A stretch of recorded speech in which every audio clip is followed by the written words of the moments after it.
ঘি ঢালছে কর্তামশাই। আর এই যে সব দিয়ে এখন মেখেছে, মেখে এটা নিয়ম হচ্ছে বাড়ির কর্তা মাখবে, মেখে সবাইকে একটু করে দেবে। আমাকে দাও, ছেলে মেয়েকে দিয়ে এসছে, ছেলে মেয়ের খাওয়া হয়ে গেছে, এখন ওবার আমি খাচ্ছি।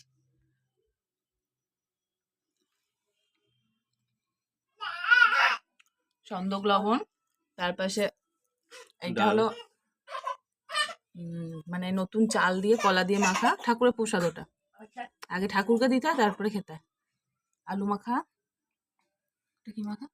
কাঁচকলা মাখা, কচু মাখা, এই যে ডাল মাখা, এটা ডাল মাখা, কচু মাখা, জলপাই আর কদবেল, আর ঘি আর সন্দক লবণ।